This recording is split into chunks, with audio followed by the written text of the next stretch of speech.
Hey up, it's Steve from the Old Yorkshire Geek, and it's time to review Star Trek Picard Season 3, Episode 4, No Win Scenario. Not once in this episode do they mention the Kobayashi Maru. I don't know why, but they don't. Unless I missed it. But anyway, it's another very good episode. Last week I gave the episode 17 seconds, I gave that a 10 out of 10. This week I'm not going to do that. We'll see, you'll see why. There's one reason why it's deducted a point. Otherwise it would have got a 10 out of 10. But let's have a look at the episode. Let me waffle on about it for a bit. Right, here we go. There's the Titan. We start with the old Star Trek Cinematic Universe logo. Here we go. Look, there it goes. Goes to one frame at a time, isn't it? Never mind. See, gone too far. Oh, whatever. Right. There we go. That's all I'm trying to get. That is all I'm trying to do. Just show that. Because it's pretty. Right. So we get the previously on. If the bloody machinery works. There we see. This is Shaw handing over command of the Titan. Because he gets injured. Hands over command of the Titan to Riker. Because the Shrike attacks under Captain Vadik. We don't know why. Mystery is piled on mystery with this, for me anyway, but I'll show why later. This is Picard and Beverly. We learned that Picard's got a son called Jack with Beverly. So that's them talking about that. Here we learn that Sydney LaForge, Geordie LaForge's daughter, and helmsman of the Titan, calls 7 of 9 Commander 7, in direct violation of Captain Shaw's preference to call her Commander Hansen.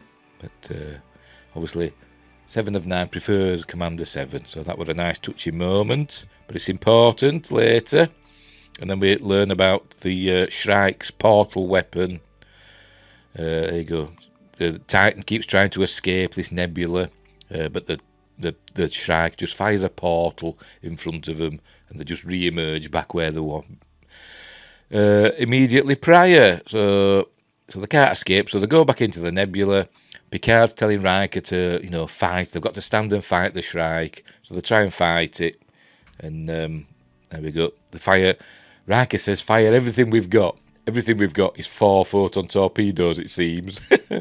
But that doesn't work because the Shrike opens a portal and the photons emerge behind the Titan and hit the Titan. Obviously, for some reason, it gets straight through their shields. Maybe the shields were depleted, and the Titan is disabled and it's sinking into the nebula towards a gravity well that is found at the heart of the nebula. And Riker tells Picard, leave the bridge, you've killed us all.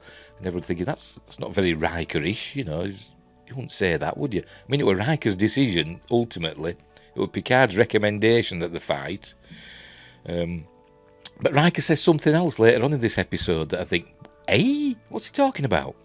So he does have some weird lines. As I say, it's not a perfect episode, to be honest. It's another reason why it doesn't get a 10 out of 10. I mean, last week's episode wasn't perfect either, but I was totally into the story of it, which is why I loved it and it gave it a 10 out of 10. But this week, not so much, but I still loved it. It's still a great episode. Right, where are we? I think we're in Guinan's bar. I think this says 5 years ago. I've probably missed the card. Let's have a look. There we go, yeah, 5 years ago. Oh, and as you might have heard then, I forgot to mute it. For some reason, Terry Metalis keeps putting, what's the word? Current music in his Star Trek, which, in my opinion, that is a Kurtzman Trek sign. I'm enjoying this, but, he keeps doing these little things that keep taking me out of proper Star Trek. But never mind. So we see Picard in the 10 Forward bar in Los Angeles. No sign of Guinan. I don't know where she is. And we see some little Let's see if we can see any. They're little member berries for us to look at. Here's the Enterprise C. This is the Enterprise C, the Ambassador class. There we go. The model of it. Is it an eagle moss? Probably. But it's been sprayed gold.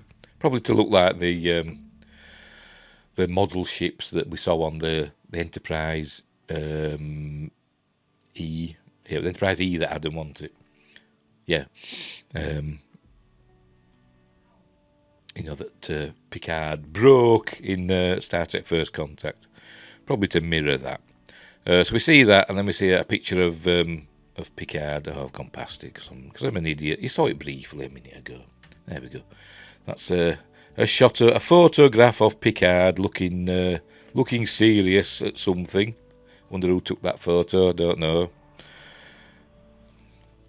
Anyway, we see Picard is getting served. Is this a Tellarite? I think it is. Serving him some haddock, it turns out. Is it smoked haddock? I don't know. But it could be fish and chips for all I know. I mean, he's a Yorkshireman. He's Patrick Stewart, so he probably likes his fish and chips, as all good Yorkshiremen do. But anyway, so this is he's preparing to have his lunch. He's got a glass of white wine. White wine, fish and chips. I know it's probably not fish and chips because he lives in America, doesn't he? So he'll have something else. And he's a posh chap, not a proper Yorkshireman. Anyway, so he's going to get ready and eat his lunch, and then he gets waylaid by a gaggle of young Starfleet officers, and they're asking him about his experiences. So he ends up going into stories about his adventures, both on the Enterprise and on the Stargazer. So that's, we see this several times in the episode. This is a thread in the episode, and there's another reason with this why I've deducted the score a little bit. So there's all little 0.1 off the score and stuff throughout the episode. I'm like a judge at the Olympics deducting 0.1 of a point or whatever, 0.1% or whatever, because of little things that irk me. But anyway, so he's telling these students about about his experiences. He talks about his experiences with the children of Tama, the episode Darmok. We see it talks about the children of Tama and the episode Darmok and Jalad at Tanagra, all that stuff. So he talks about that. Anyway, then we go to present day. Not our present day, their present day, the 25th century. And we see Picard is, I presume this is his quarters or it's the ready room, I don't know, but he's looking out the window at the darkness because they're falling into the nebula. Until they're not falling into the nebula. They were supposed to be, being pulled towards this gravity well, but then later on the episode, the Titan's just sitting there, not falling. So I don't know. Anyway, Riker comes in and basically apologises in a moment. They keep getting hit by these biometric, or whatever they call it, biological energy waves from the nebula. And the Bajoran ops, I presume he's ops officer, I don't know what he is, at the helm, is at the helm station, the ops station. He tells them that if they don't shut down, to turn off the shields in between these energy wave impacts, they'll lose the shields entirely. So Riker tells them, okay, lower the shields. So they just put them up when they know there's an energy wave coming, when they detect that. So they're running low on power. Basically, they're shutting down all non-critical systems, apart from one. It's another thing that irks me, but we'll see that later. There he is. I forgot the name of his character. Let me see if I can. I'm sure it's Matthew. So we did a video about this, and it's Matthew Mearer or something like that. Let me just check. There we go. Lieutenant Matthew Arliss Muir. That's it. Is the a Bajoran. Muir is a Bajoran with a trademark ridge nose of his face, but Matthew that's a human name, isn't it? Plus, if he were Bajoran, the the Matthew, if his given name, would be last, wouldn't it? Because the family name comes first on Bajor, doesn't it? Much like in a lot of Far Eastern countries, like China and Japan and that. I don't know about Japan, but China anyway. The family name comes first. And his earring, I'm sure they wore them on the other side. I could be wrong about that, but it's not very ornate, is it? But maybe that's to conform to Starfleet regulations. Maybe they tweaked them, because remember, Ensign Ro wasn't allowed to wear her earring. Because it's a religious thing, isn't it? To do with the prophets and all that, and the Pa. So maybe they tweaked it, because maybe they got more Bajorans joining Starfleet. But anyway, so that's him, Lieutenant Muir. Where were we? So he's talking about the shields. So they shut down the shields, and then Riker goes to see Picard in a moment. Unless we've missed that bit, unless I've skipped past it, which is entirely possible. You know what I'm like, piggy useless. There's the one of the energy waves, and we find out that Beverly's been timing them. They seem to be coming regularly, but they start speeding up, becoming more regular. Right. Anyway, so here we go. So Riker comes in to see Picard. I'm presuming it's his quarters, because we hear the doorbell, and he doesn't just walk in. So it's obviously not the observation deck. It must be the quarters he's been assigned to. But I thought they were assigned to like crewman's quarters, because there were bunk beds and stuff, weren't there? I don't know.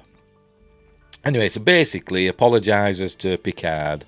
He says he were right, Picard were right, in suggesting that they stand and fight, even though, they lost.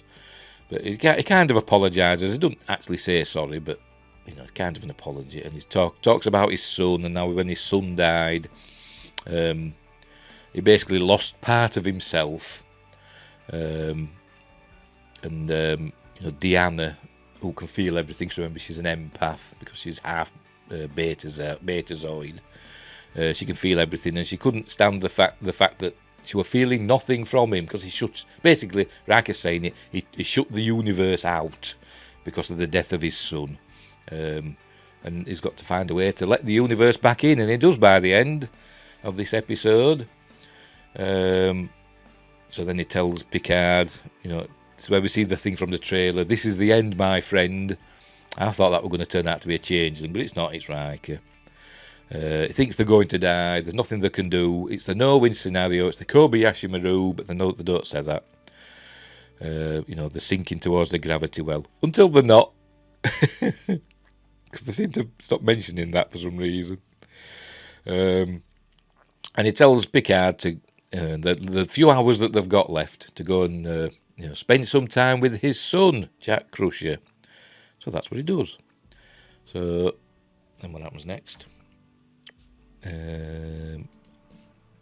Tell you, my memory is rubbish. I've watched this episode twice today. I usually just watch it once and then do this. I've watched it twice today. So, because the first time I watched it, I didn't have subtitles on, and the second time I watched it, I thought, because there's a bit at the end where I couldn't tell what somebody was saying, so I thought I'll watch it again with subtitles. And I've actually forgotten what they said. I should have written it down, shouldn't I? Hey, I'm such a professional. So this is him talking about going to talk to Jack. So that's what he does. This was a nice little touch that I bet somebody like Robert Marbinet noticed, but I noticed it as well. As Riker starts walking out, Picard sort of like looks pensive, then turns and his mouth slightly opens as if he's going to call him back. Will. But it's too late. He's gone. He's out the door. The door's closing so he's left with his own thoughts again. I thought that were a nice little touch. I thought that were a nice little character beat. There's the phrase "no man is an island," but we are. We kind of bottle things up. A lot of people, and then there's the titles and the episode "No Win Scenario," Part 4. No win scenario. There we go.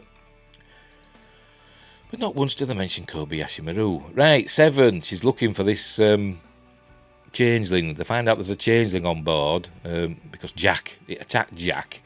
And So Seven of Nines going around looking for this changeling, going through quarters and stuff. I think she's checking. Jack must give her a description of who, it's the transporter chief or transporter officer, whoever he is. I don't know what rank he is. I didn't notice.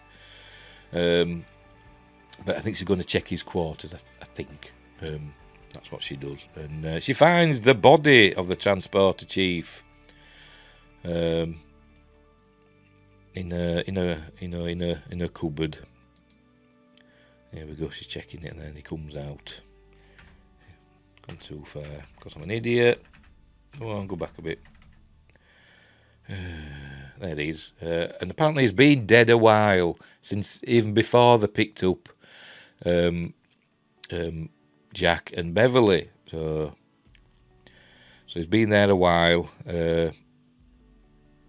So this changeling's been there for a while. So she goes to see, Captain Riker, and he tells her to keep it quiet because crew morale's low as it is. And she said, "We've got a saboteur on board," because the changeling had planted a bomb that disabled the warp drive.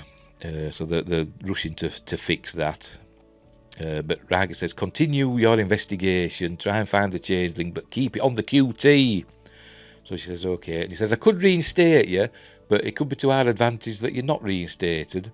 And I thought, what difference does it make whether she's reinstated or not? She's still wandering the ship with a phaser. So, so what difference does it make if she's, on active duty or, working, off duty? It doesn't make any sense, that. Point one off. Anyway. So that's what they're talking about there. So off she goes to do her investigation. Then we go to we're at sick bay. This is Jack and Beverly. This is where we find Beverly's timing these pulses that are coming from the nebula. She explains it later. She has a theory, but in the meantime, Picard comes in and he asks for a moment with Jack, and Beverly says yes, of course. So anyway, they go to the holodeck. Of all places, so I'm going to see that now. No, we're not, because Seven of Nines. She goes to see Shaw, Captain Shaw. He's in his quarters, with his leg all done. Because I think he broke a bone in his leg, and it's healing up now. And he had internal injuries as well, didn't he? So he's using a crutch. He's got his leg, splintered up or whatever. And obviously recovering from his internal injuries, so he's not well and he's not in the best of moods. But I suspect he wasn't a very jovial character to begin with. So she goes to see him because he knows, the ship and the crew better than her. So he helps her, and she tells him about the changeling, and she's never encountered them before. She says, "They've gone too far." Look. But that's in a minute. He says come in, and then we go back to him. In the meantime, Will Riker, it should be Will Troy, shouldn't it? Or at least Will Troy Riker. But never mind. He's trying to compose a message for Deanna because he thinks they're all going to die, and he says, in the event that the Titan is somehow recovered, he wants to leave a message, but he doesn't get round to it. It keeps getting interrupted, and he doesn't know what to say anyway. So that's that. So it's a brief touchy moment. Then we go to the holodeck, and it's 10 forward. Remember, we see it in the end credits, holodeck 10 forward. For some reason, and it says safety protocols offline. For some reason, I don't know why, but it says that at the end. I don't know why that. Maybe we'll see that in the future. But they're on the holodeck, and Picard says this is an important place to him. I don't know why the LA 10 forward would be an important place to him. You'd think the proper 10 forward on the Enterprise D would be an important place for him. Because he used to dream about it, didn't he? Remember the very first scene in Star Trek Picard, Season 1, with him dreaming about being with Data in 10 forward on the Enterprise D. But no, this one that they've already got the set built for, saving money. is the important place. It could be argued that he only had the 10 forward on the Enterprise D for, I don't know, 7 years or whatever, and he could have been going here for 20 years. So that's why it could be a more important place. But it's still stupid. 10 forward in Los Angeles because it's 10 Forward Avenue. No, it isn't.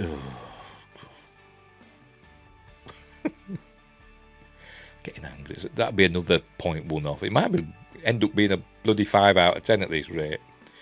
But anyway, so it goes on, and I'm thinking, I thought they were low on power. What they got the holodecks working for? I used to niggle about this with Voyager all the time. It's supposed to be low in power and conserving power, and they had replicator rations and all that. But yet they were in the holodeck every bloody 5 minutes. But anyway, so they're in the holodeck. But Jack, he says something about we've got to talk about the elephant in the room, and then he says, "Why are we using the holodeck? Doesn't it use a lot of power?" And Picard says, "Well, the holodeck uses an isolated power supply so that in times of emergency people can come to the holodeck." And Jack says, "Oh, so they could come to some tropical paradise while the ship's exploding around them." I thought that was pretty good. And he says, "Yeah, well, really." But you'd think if the ship were low on power and power at a premium, they'd find some way to tap into this isolated power supply for the holodeck, wouldn't you? They'd find some way to use that power other than for the holodeck. Another 0.1 off. Anyway, so so he tries to give him some of his Chateau Picard wine, but it wouldn't actually be Chateau Picard wine, would it? It'd be, a replicated version of it, wouldn't it? So it's not the actual stuff. So, but Jack says, "I don't like wine. Give me a whiskey, cheap and on the rocks." So that's what they're going to have. I don't know what it is. The bottle, the label's got a yellow label on it. I mean, it's J&B's. Is that cheap whiskey in America? I don't know. I don't drink much. I always feel guilty. Doctors ask me, I told you before, if you pay attention to me, I've got slight liver problems, apparently, according to the doctors. They always ask me, "Do you drink?" And I always feel guilty when they say, no, not really. Because I don't. Like I say, I'll have maybe a couple of drinks at Christmas and maybe one or two during the rest of the year. So essentially, I don't drink. And I always feel, for some reason, I feel guilty. It's like going into a shop and walking out without buying anything. You always feel guilty, don't you? Anyway, so they're having a drink, getting to know each other. And I'm sure he's a Goa'uld. I forgot the name of the actor. Never mind. Jack Crusher, the actor. I'm sure he's Ed Spilliers. Because his eyes glow. Look, the glowing of the whites of his eyes. They look to be, anyway. He must have just very piercing eyes. Oh, he's a Goa'uld. We're having a crossover. And they're having a laugh, look. Because Picard said, "You've got Goa'uld eyes." Didn't really. I can't remember what he said. I asked about the hair. That's it. Yes, he says, one thing. That's the elephant in the room. He says, the hair. And Picard says, "Enjoy it while it lasts." Because he asked Picard when he started losing his hair. He said, "Enjoy it while it lasts." That's why they're having a smile about it. But we know he had hair up until, at least in his 20s, didn't he? Because we saw him in that episode Tapestry with hair. When he got stabbed through the chest. Right, so now we cut back to 7 of 9 and Captain Shaw. He's educating her about changelings. And, how can they spot a changeling? And he said, well, there are ways to spot them. Obviously, there's blood tests. He doesn't actually mention that, but never mind. But changelings have been known to get around blood tests, haven't they? They can hold blood inside their form, can't they, and release it, in a blood test when necessary. So he said there's other ways that you can ask a changeling a question that it wouldn't know the answer to unless it really, really knew its subject. So that's that. And then he starts going on about how Seven's a great officer and, she'd make a great captain one day. And then he says, "Now, that's something I would say." And she goes, "If you were a changeling." And he went, "Yes." So That were a nice little humorous part. But then he says, what you've got to do, you've got to find their pot, or take their pot. He says, I presume you don't mean cannabis. He says, no. He says, every so often, I think it's 18 hours, isn't it? They've got to revert to a liquid state. They usually do it in like a pot or a vase or something. And then he shows on his pad. I don't know if I'll land on that bit. But we actually see Odo. Because remember, Odo had a pot, didn't he, for a while. But technically, they don't actually need a pot. So we're going to see it here now. Because she's holding it there. Go on. Showers. This reverse, the back, front ways is really good, but it's not doing it, is it? Never mind. Never mind. Here we go. Right, we're going to see it now. There we go. Right, look at it. Look at it, woman. Show us. There we go. There we go. There you can see that. He's got a pot, and obviously that's a picture of Odo, the late great René Aubergenoise. Oh, it's a changeling report. I don't know what that says. Can you read that? Pictured. I can't read, it's too small for me. Something, sorry if you can't hear me, I'm leaning, aren't I? Something like changeling, whatever. But they don't really need a pot, do they? Because we found out when Odo got his own quarters, didn't he? They just need to revert back to a liquid form. It doesn't have to be into a pot. I mean, a pot's useful, I suppose, because they just ooze everywhere, don't they? But Odo got his own quarters and he set up his like a climbing frame, didn't he? So he could ooze round it in a liquid state. So technically they don't need a pot or anything. But according to Captain Shaw, they do. And it turns out they must shop at the same place. They all get the pots from the same place. I think Odo's pot were just a pot that were available while we were on Deep Space Nine or on Bajor. He probably brought it with him from Bajor when they were with Dr. Mora. But anyway, Seven finds this changeling's pot, and it's virtually identical to Odo's pot. So I don't think won't be a changeling pot, made in the Dominion. They won't have found that with Odo, will they? I doubt it very much. And as I've said, they don't really need pots. So anyway, so she's going to look for the pot. Why? Because Shaw says, there'll be some residue on the inside of the pot that they can go and scan, and then scan the ship for it. But you'd think they'd be able to scan for changeling, DNA. Anyway, I know when they take a form, the scanners that form, don't they? If they're in human form, you scan them, they'll scan as human. But you think they'd still be able to scan for, liquid changeling DNA, wouldn't you? You think it'd be all in the Starfleet files, or even Section 31, if they're still knocking about. Anyway. Because remember, I don't know if it was Section 31 or Starfleet Intelligence, one of the two. It was them that infected Odo, wasn't it, that passed on the disease to the founders. So they must have samples of founder DNA on record. Anyway, this is Beverly timing these energy pulses again.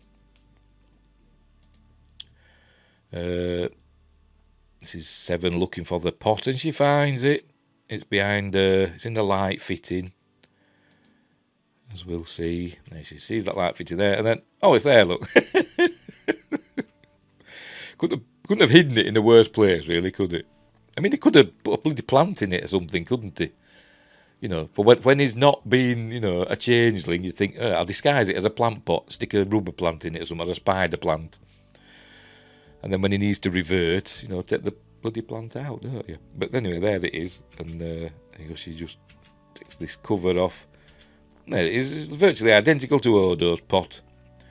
More or less. Slightly different design, but, Anyway, maybe they like that. Anyway, then the Shrike comes out of the nebula. It emerges. I don't know why.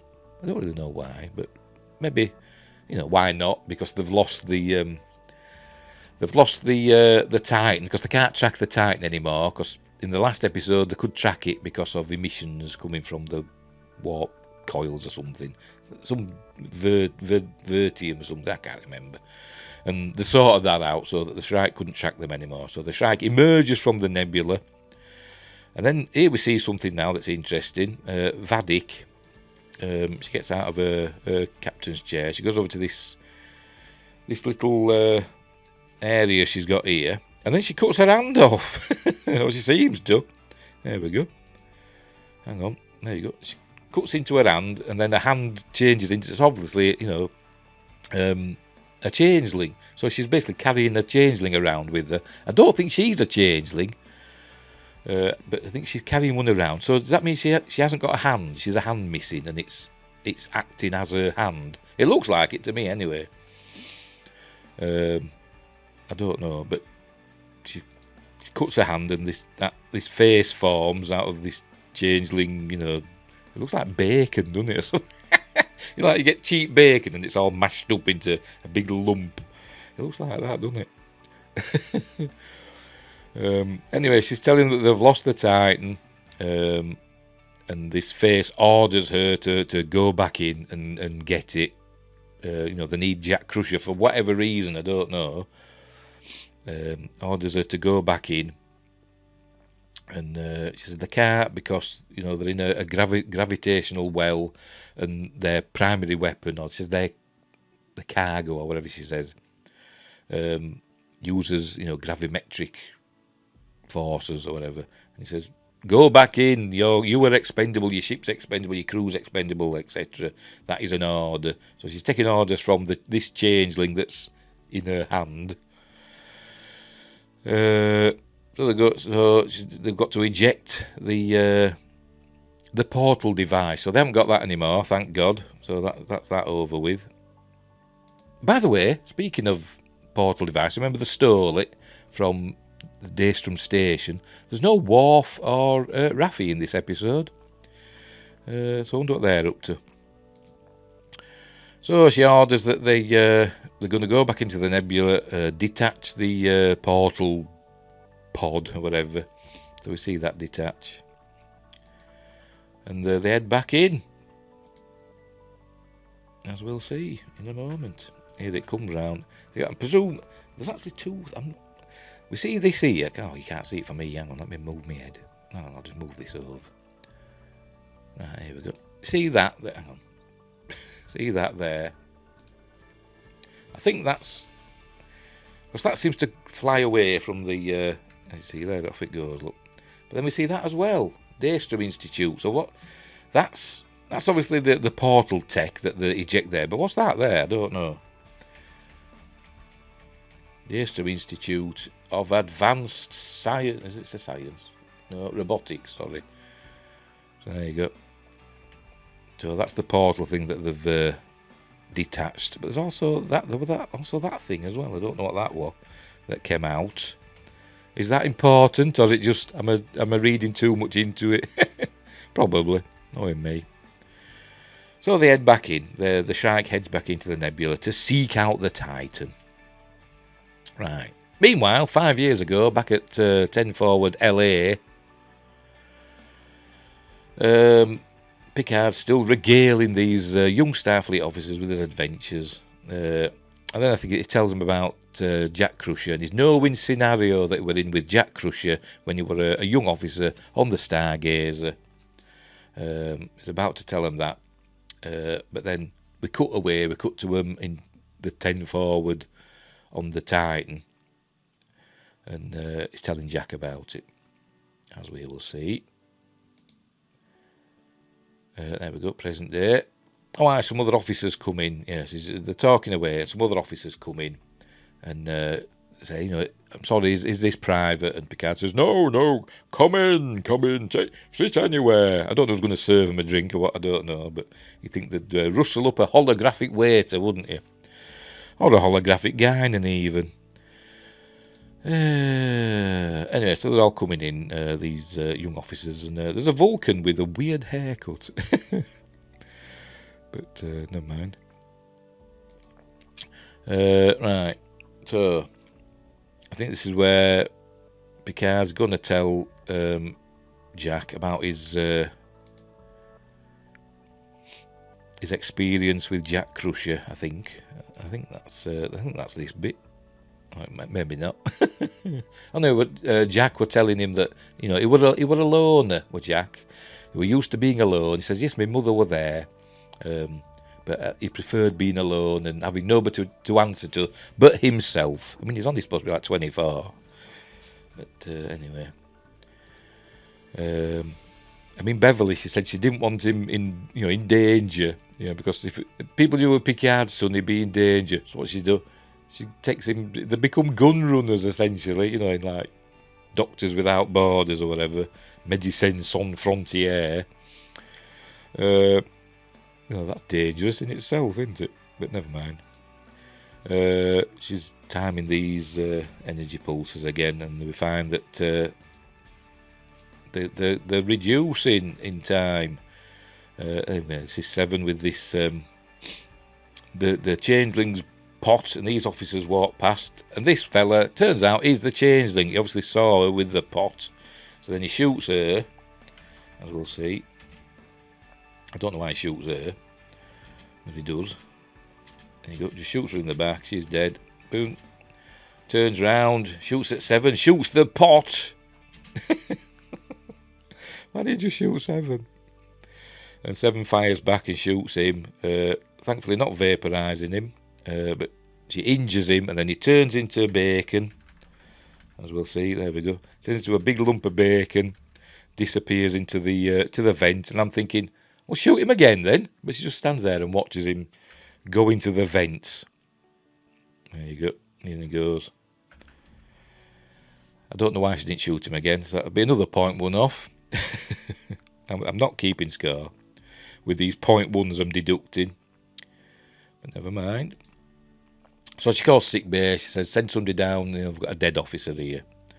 Right, back to Jack and Picard in 10 forward. This is where Picard tells him all about his no-win scenario thing with Jack Crusher.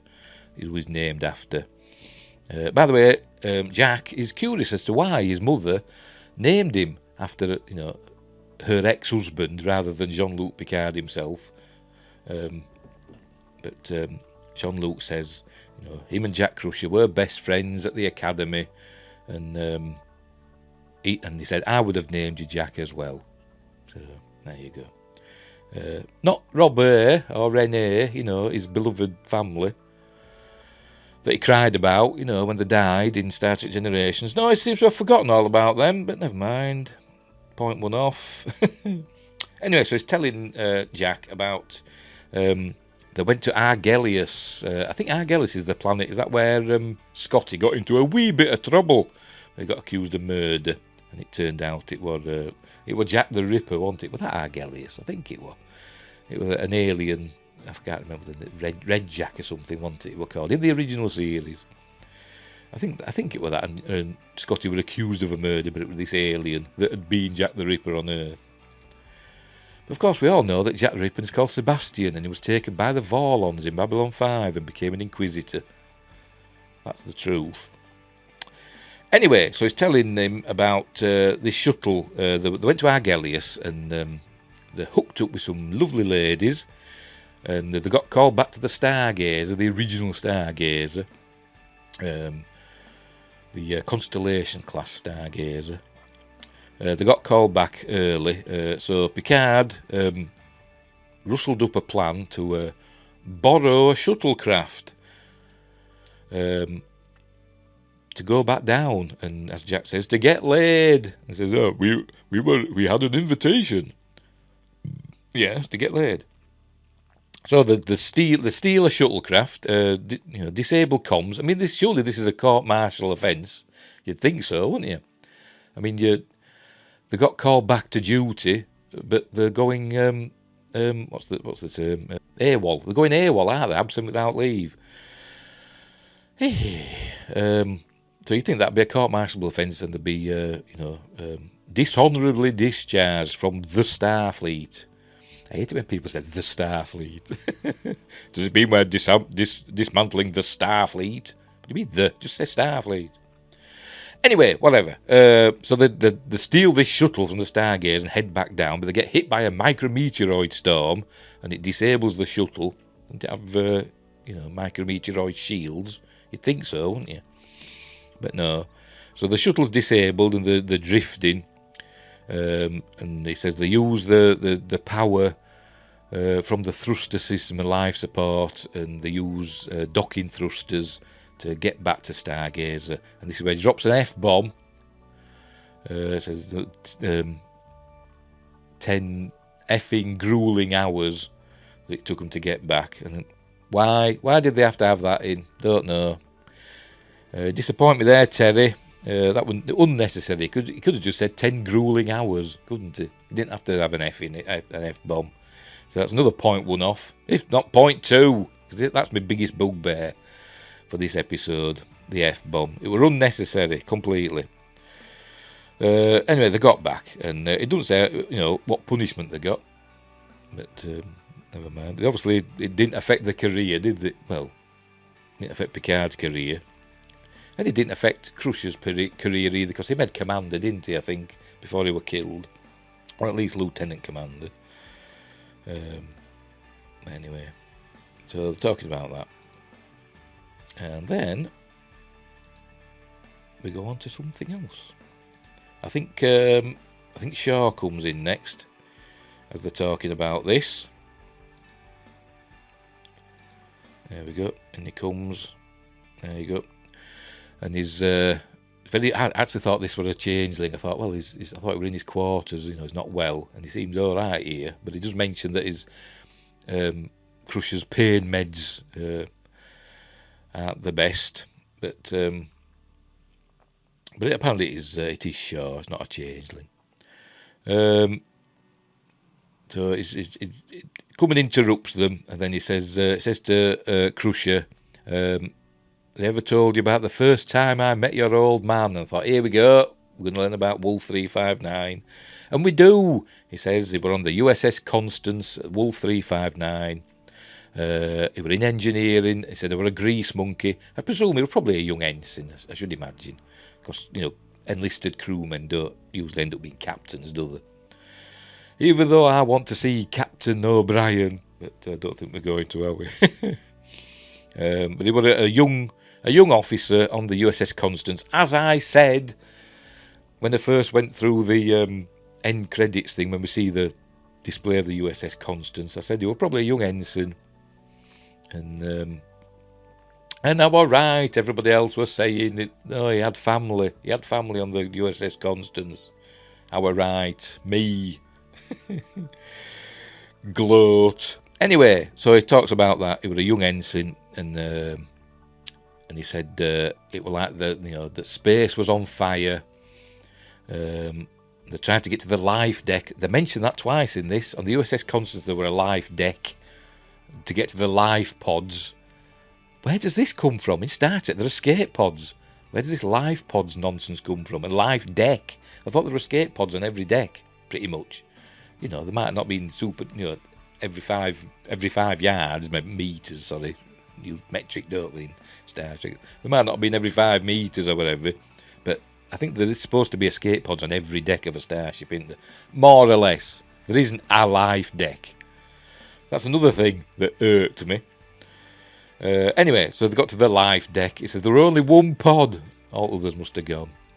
And but there were 50 of these officers wanting to get into these. There were one pod that could take 10 crew. They didn't know what to do, so they just waited for orders as the ship was blowing up around them. And then he says a lieutenant appeared, and he said she just started pointing at people, just picking people at random, I presume. And then she stops on shore, and he says he's lucky number 10. And he says, why me? And you can see in his face he's got a lot of survivor's guilt. And I thought he'd have said I tried to say no and pick somebody else, but he says get in, that's an order. So he obeyed his orders and he got in. And I presume that's probably why he wanted to become a captain. That incident probably thought he's got to live up now to his potential because of this officer that saved him and all the others that were killed at Wolf 359. That's probably why he became a captain. That's probably, he probably pushed himself to go through the ranks. And so he says, 40 ships, 11,000 dead. He said, you know where Picard was? He was on the Borg cube, basically running the show, murdering all these Starfleet officers. And Jack says, that's out of line or whatever. And Picard says, no, it's all right. Yeah, I understand. And he walks out, does Picard, because I assume this has probably happened more than once. You would think, wouldn't you? Over the last 30, 40 years. I think that's happened more than once to Picard. He's probably been confronted by a lot of angry Starfleet officers, Wolf 359 survivors. So you think he'd be used to it, but it's obviously still weighing heavily on his mind. And he just says he understands. He walks away to avoid further confrontation, because it's not a nice thing to know that you're responsible for 11,000 deaths, is it? So there's that. So he walks out, does Picard, and Jack follows him. And then, he says he describes himself as why me, a dipshit from Chicago. That's what he calls himself. And anyway, Picard leaves. This is him saying it's all right. He understands. And all the other crew in 10 Forward are looking at Shaw, and he apologises. He says, "I'm sorry." He says, at some point, asshole replaced charm, or something like that. I can't remember his exact phrase. So there you go. So anyway, Jack comes out, and he's not calling him Dad yet. He's calling him Admiral. So he's not ready to call him Dad yet. I bet he does by the end. I bet he does, but not yet. And he says, he's sorry for what happened in there. And Picard is kind of closing himself off again here. He says, it's all right, don't worry about it. Thanks for your time. And he starts to walk off. But then Beverly appears out of nowhere. And she's telling them that, here she is, that she's sussed out the pulses, and they're getting close. She says it's a countdown, and I had sort of like Independence Day vibes going on. She's Jeff Goldblum. And but then she says, they're like contractions. So Picard says, like a birth. I don't know why I went to Roger Moore mode there, but never mind. He says, well, yeah, I suppose. So this nebula's a life form. We've encountered life forms that have lived in the depths of space, and somebody says far point. I think Riker says that at some point. Oh, Picard, maybe, I don't know. But they've got to find a way to get out of there. She says there's going to be a final contraction, and that'll destroy the ship. And so they've got to find a way to get out of there, use the energy from these contractions, channel it somehow into the warp nacelles, and ride the energy wave out. So that's what they've got to do. So that was Jack's idea, by the way. So they take it to Riker, who's not impressed. So he says no initially, and then Beverly says, Deanna would say that you've got to do everything. I don't know. She brings up Deanna to make him feel guilty. And we've got to do everything we can. Got to do what we're great at. Which essentially is, beating the odds, I suppose. Getting out of no-win situations, which is what every Enterprise crew does, doesn't it? Of whatever variation they are. So eventually they talk Riker into it. So what they've got to do, they've got to get the ship moving. They've got to travel along with the energy pulse, and so that the energy goes into the nacelles. But they've got to open up some like nacelle ports or something. There's like covers, manifold covers, I suppose they call them. I don't know. They've got to open those up, but so that's going to be Seven's task. But she's got to go and get Captain Shaw to help her because the rest of engineering's busy fixing the warp core. Remember, it was damaged by the changeling. So that's what they've got to do. So Riker comes round and says, okay, that's what we're going to do. So the ship, this is what we're going to see here now. The ship comes back online. Look, all the lights start coming on. It's not falling towards the the gravity well anymore for some weird reason. Look, it's just sitting there, surrounded by rocks. But all the lights start coming on, flickering and stuff. There it is. It's very dark, this episode, by the way. I did actually have to put the brightness up on my telly. Another bugbear, another 0.1 off. Because when they shut off life support, the lights go off for some reason. Life support's breathing, innit, and temperature, not the lights. Unless you're a plant. Some sort of plant crewman, where you need to photosynthesize. Anyway, another 0.1 off. Right, so that's what they're going to do. So Seven's got to go and get Captain Shaw. Riker puts Picard in the captain's chair, as we'll see. Hang on. I think the crew are basically, you know, the all power is going to go into the thrusters now, because they need to get the ship. They need to get 100% thrusters. They need to get the ship moving at a certain speed. So all the power is going to be diverted, including life support, into the thrusters, and all the crew is going to gather in, you know, communal areas. Don't know why they don't just, you know, take the power supply for 10 forward, the holodeck, and use that, because holodecks use a hell of a lot of power, don't they? Anyway, they don't. So they're getting ready. They're getting ready to, you know, ride the wave, but they've got to get the thrusters up to snuff. This is the crew getting ready. Riker's giving a bit of a speech, saying, you know, I know you don't know me, but very well. But we've all got to work together. Anyway, so Seven goes to see Captain Shaw again. She's always knocking on his door in this episode, isn't she? But she's saying the engineering crew's busy trying to fix the warp core. They've got to go to the nacelle control room, or whatever it's called, and open up the nacelle covers so that they can draw in the energy. I don't know, why do they use the Bussard collectors? I don't know. That's what they're for. But I don't know. But and she says, and Captain Shaw says, well, despite the snazzy refit that the Titan has got, it must still be essentially a lot of the old equipment still on. He says the warp coverings and the cell coverings or something are essentially 20-year-old, and none of these young uns would know what to do with them. So she says, yes, so we need a grease monkey.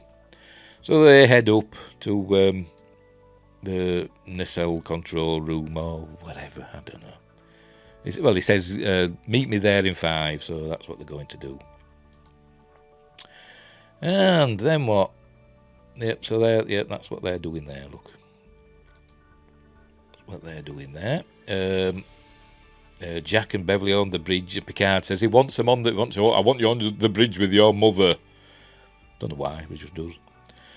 So he knows where he is. The rest of the crew, you know, getting to safe areas. So everything's shutting down, apart from the thrusters. And presume forward sensors, because they detect, you know, asteroids in front of them. And this is Beverly saying there's going to be another final surge any minute, and the Vulcan, is it Talene or something, or Tavia, I can't remember her name. She counts them down to it. But Riker puts Picard in command. He puts him in the captain's chair. He says, seeing as you're the only one with experience flying blind, I remember in the shuttle with Jack Crusher, you know, in his stargazer days, since you're the only one with experience flying blind, you should handle this. I thought, surely every Starfleet officer has gone through, you know, instruments only, or even, flying blind, eyes only flying in shuttle simulations. You'd have thought so, wouldn't you? But anyway, so Picard's back in charge, at least for the moment. There he is, back in the captain's chair. Bridges are too big, aren't they? Never mind. So we're getting ready. They're putting all the power into the thrusters.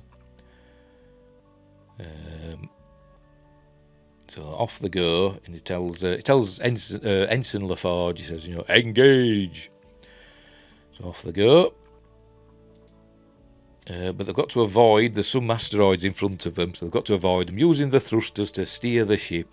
And Jack's on the sensor display or whatever, so he's telling them where they are. And he also says, 4 more seconds of the thrusters. Trust me, so he knows that. This is the nacelle operating status, port and starboard. Nacelle 1 opening, so they're getting the first one open. He's like pulling wires and stuff, and the optical displays. What they call them? I can't remember what they call them. But anyway, but they've got to do the second nacelle. And Shaw says, when would this would be the perfect time for the changeling to, impersonate somebody and stop us doing this. So then 7 gets on the blower to Captain Riker, and you don't hear what she says, but she said something to him.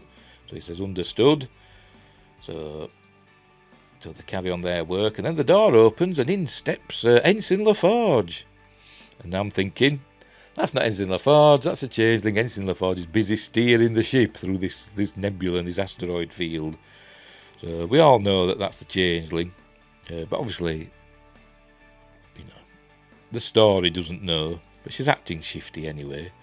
So he says, I'm here to help. My father's Geordie LaForge, legendary engineer.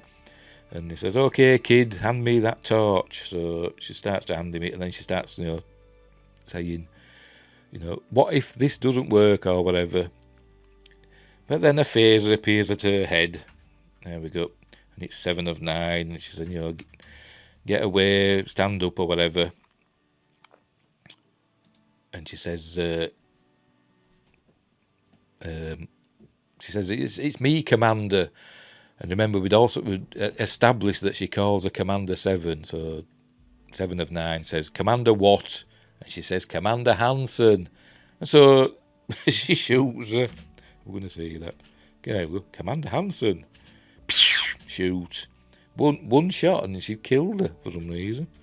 There you go. So she does that. She goes, and then turns back into Ensign LaForge for some reason with white eyes. Or whitish eyes. Don't know why. She's just reverted back to a liquid state. Or turned into, we've seen them turn, when they've died, we've seen them turned into like black powder, haven't we? On Deep Space Nine. Why she just turned to that, I don't know. Another point, one off. But Hansen explains, not Hansen, 7 explains to Shaw that the real Ensign LaForge calls her Commander 7 out of respect. So, and Shaw just says, good call, and carries on. And so then he says, good to go. So they get the other nacelle housing open. There you go. This is it. That's what he's doing there. So then they're ready to go. So they're just waiting for the last pulse. They get the thrusters up to 100%. I can't remember how, but they do. So they're waiting now. Here we go. Here comes this last pulse. Oh no, they're still steering through this asteroid field. He says earlier on, there's 4 in front of us, but then they only go past 2 of them. Maybe 2 of them were close together, I don't know. But they get through that bit, and they're all smiles and stuff. But then there's the last energy pulse coming. So, but they've still got to get past this asteroid. This is where Jack says 4 more seconds, and so they trust him, and it works. They get past it, and they're all, and the music swells. But then here we go, waiting for the last energy pulse to come. I think they've turned off, they've diverted all, including life support. But there's Jack with his gold eyes. Look at him. Glowing. He's an alien. He's not human. There's something about him, as we'll see at the very end. We'd seen it in the previous episode, but we get another clue here. Right, but we're waiting now for this energy pulse. There it hits. All the lights come back on. The power starts being restored as all this energy is being diverted into the warp core. Basically it's Back to the Future, isn't it? It's what they're doing here. It's Back to the Future. 1.21 gigawatts. That's what they're doing. Which has just occurred to me, actually. That's what's going on here. There we go. There's all the energy going into the nacelles. As I said, why don't they just use the Bussard collectors? That's what they're for. But, sorry, Bussard. That's what they're for, but never mind. So off they go. Start coming out of the nebula. There you go. They're riding the wave. But then the Shrike appears in front of them in a minute. As we'll see, there she's there. Look, is Vadik. So the Shrike's in front of him. So Riker has an idea. Riker says the tractor beam's working. So he's told yes. So they said they lock onto this nearest asteroid. I think I've gone too far now. Look. Lock onto the nearest asteroid with the tractor beam, and then tip the ship up a few degrees, and then release the tractor beam, and they send this asteroid smashing into the Shrike. There we go. See what's happening here. There we go. So they've got this asteroid. There you go. So basically throwing an asteroid at the Shrike. Cool. Obviously mirroring what the Shrike did to the Titan, because it threw the Elias 12, didn't it, into the Titan. So it's just done what were done to them a couple of episodes ago. So that's the Shrike decommissioned, not destroyed. The crew on the Shrike tell her, I don't know what race they are, we're not told yet, but the crew on the Shrike are saying that everything's shutting down. It'll take them at least an hour to get the warp core back online, which obviously gives the Titan enough time to escape. What we've seen there. Now we see the Titan flying by and the disabled Shrike. So there we go. Oh, by the way, earlier, just before the final pulse wave happened, Riker says to Beverly, it's now all on you. I thought, what's he got to do with her? But her that came up with the plan, well, not with the plan, she knew about the pulse energy waves were a countdown, but it's not all on her, is it? She didn't come with the plan to channel the energy into the warp core. It's all right, because I was blaming other people, innit? When he's in charge. Bad captain. Never make admiral. Another point one off. Anyway, so they get out. They go to warp. But before that, we see the birth of the little alien babies. Actually, not that little. But they're like... there we go, there we're seeing them. There we go, look, there we go. We're seeing these aliens coming out. Yeah, look. That's look a bit like like a cross between the Independence Day aliens and the Abyss aliens, the ones under the sea. A bit like a cross between them, aren't they? They kind of look like octopus squid things, don't they? Are they related to the Farpoint aliens that we saw it there? Don't know. They were like jellyfish, weren't they? Do mention them earlier on. I don't know, but they come out and people are probably saying, well, what are they doing that for? It's a vacuum with space, isn't it? They can't flap the wings. So I don't know. Maybe the ends here, the glow, maybe there's some sort of, electromagnetic propulsion that they're using, field propulsion. Anyway, so everybody's, in awe watching this because it's all cool. And when Beverly says, to find new life, that's their mission, isn't it, of Starfleet, to find new life and new civilizations. And then Riker says, well, I think we ought to boldly get the hell out of here. So that's what they're going to do. So they say, yep, let's go. So they go to warp. There we go. See, everybody's happy. They've escaped. Nice happy ending. There we go. And we see the Titan go to warp. You think it'd clear them baby aliens a bit more, wouldn't you? Give them a bit of room before you go to warp. But no, they just go, look. There we go. So off it goes. So they've escaped the Shrike. So everybody's happy. So they can all relax now. They're heading somewhere safe. And then we cut back to 5 years ago when Picard's telling his story to the young officers, and he's telling them all about you need your crew around you because they lift you up, and your crew are your family. And then this young man with a baseball cap on in the bar with an English accent, it's obviously Jack, says, well, Admiral, what about having a real family? And Picard says, Starfleet is the only family I ever needed. What about Robert and Renee? They were your family. Christ almighty. Blocked them out of his memory, hasn't he? He probably don't remember because he's not real, is he? He's a robot, isn't he? He's probably lost that bit of memory in his engrams, so he can't remember him. But then, so we find out that Jack has actually spoken to him before, and I think here we realise that Picard's remembering. There he is. So Jack did actually go and find Picard.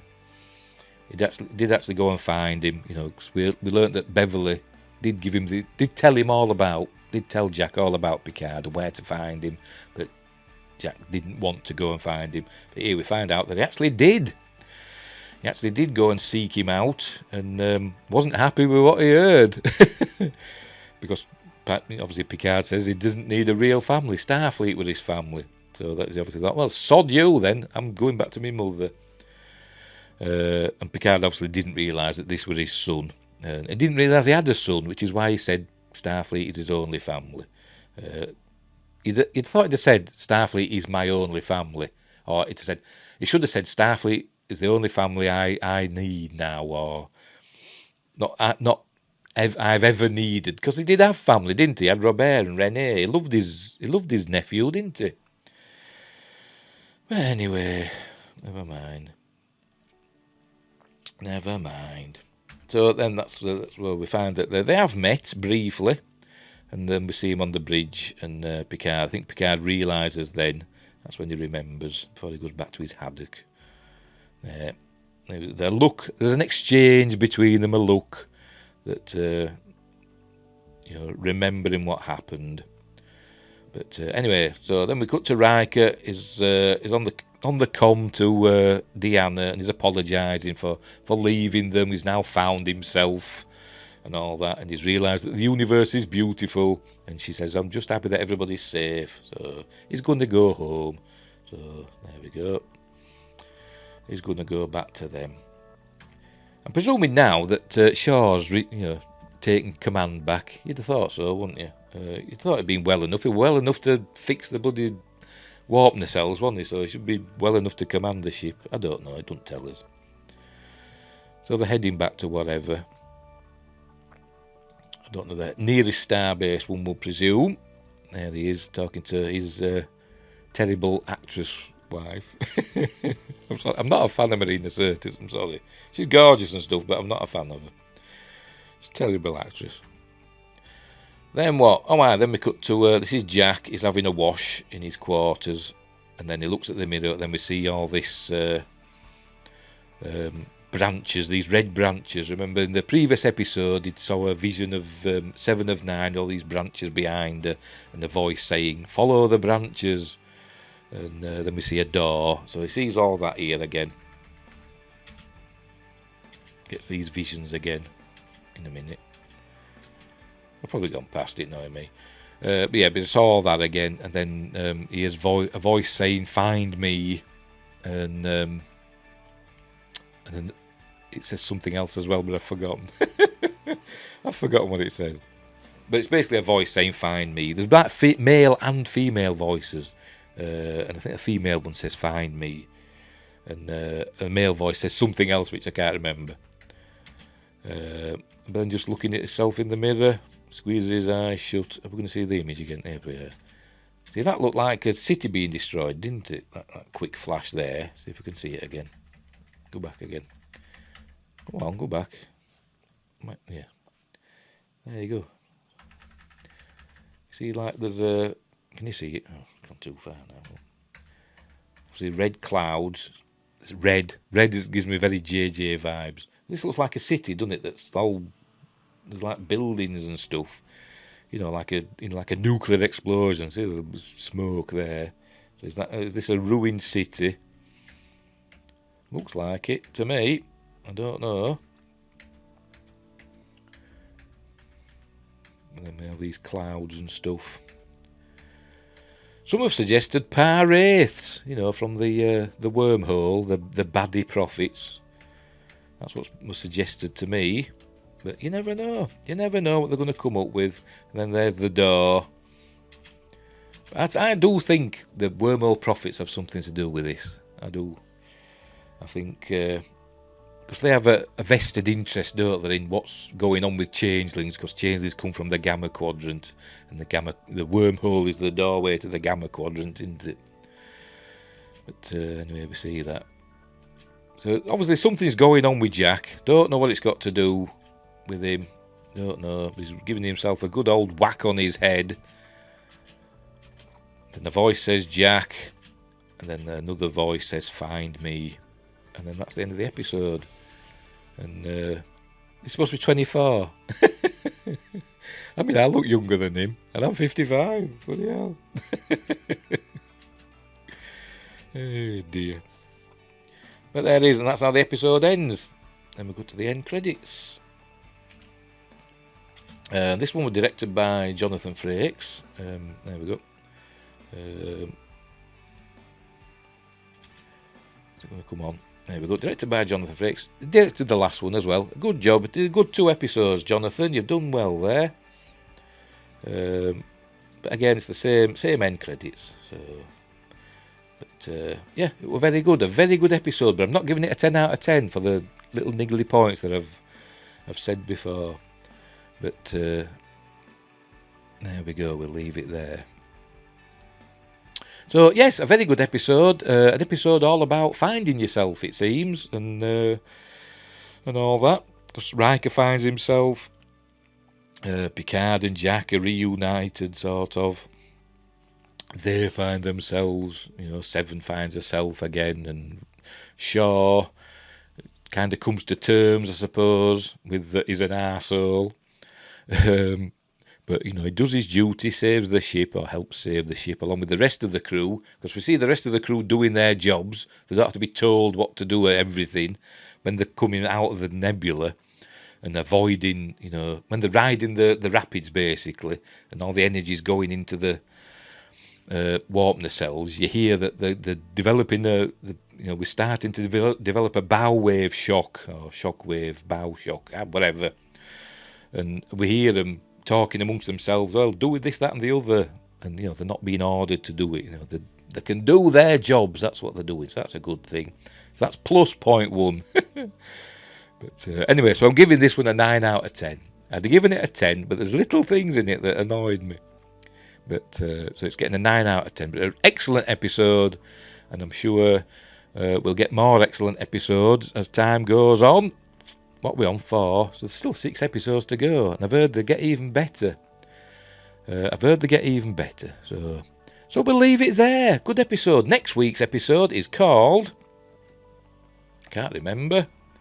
I've forgotten, so I'm going to have to look it up again, because I'm stupid.